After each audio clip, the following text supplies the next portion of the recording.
So in the last video, we showed a little bit of local storage, how to use it, and try to use it for our Pokemon, but we found that we cannot do that because we're trying to put an object in a place that only a string can go. So whenever JavaScript sees that you're trying to use an object in the context of a string, it knows it can't do that, so it converts the object into the string bracket object and then uppercase object. So it might seem like we're stuck. So like I said, one solution that we can do is we could do the Pokemon information individual. So we could say something like name, data.name, and we could do location, and we could do something like data.location area encounters, lowercase d. And that would work. But again, that's going to be kind of tedious because we want to save all the information, and doing it individually would become a pain. So we're going to get rid of all these. So I'm going to introduce you to a new method.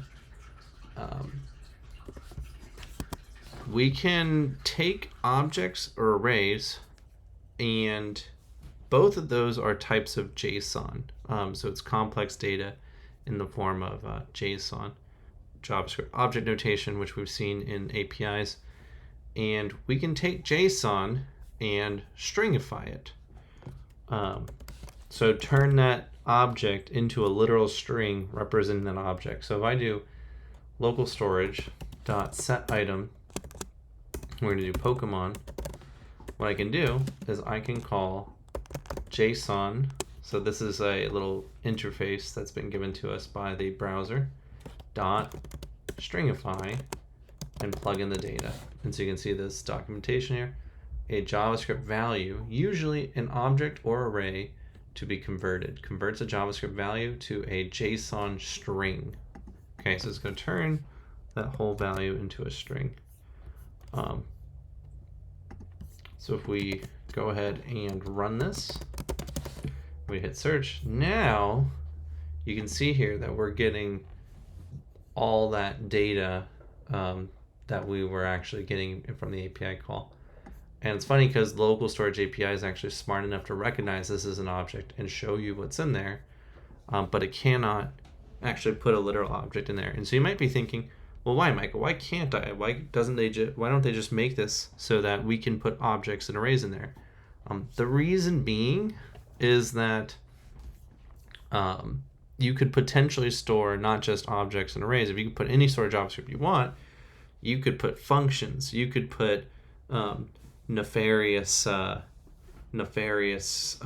code in there, malware essentially, because you would just have a chunk of JavaScript to execute, and so that's not a safe thing. So for safety's sake, Google not Google, but web browsers in general have deemed it smart to not be able to store anything but simple numbers or strings or things like that in there.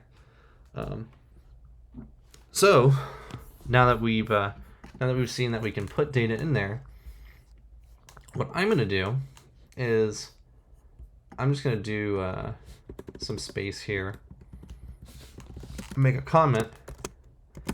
If there's a recent Pokemon in local storage,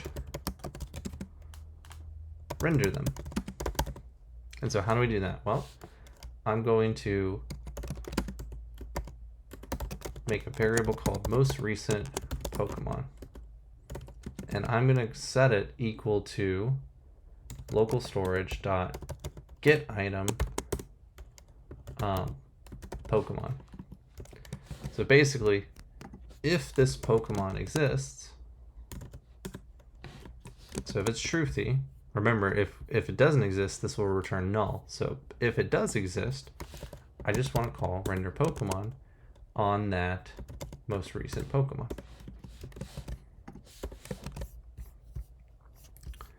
And if we give this a shot, we'll search. Actually, it was already in local storage, so I didn't even need to do that. But you can see here that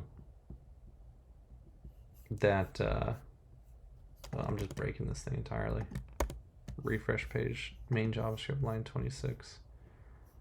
Why does it care about line 26? Oh, I know why.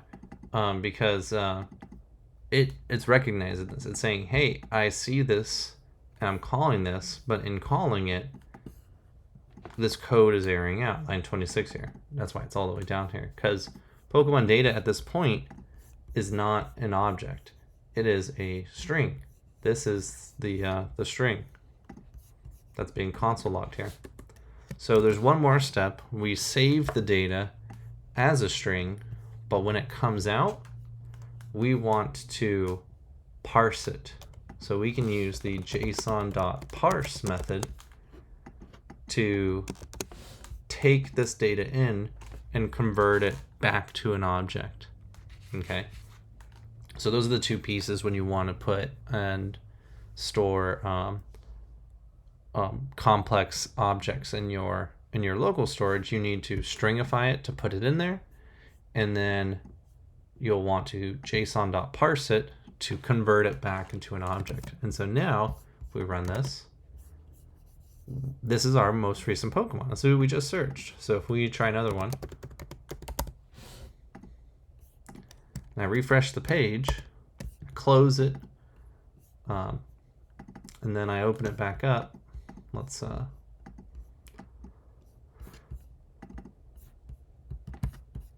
that Pokemon's now in local storage, and that's helpful because one, it saves us from having to do a API call.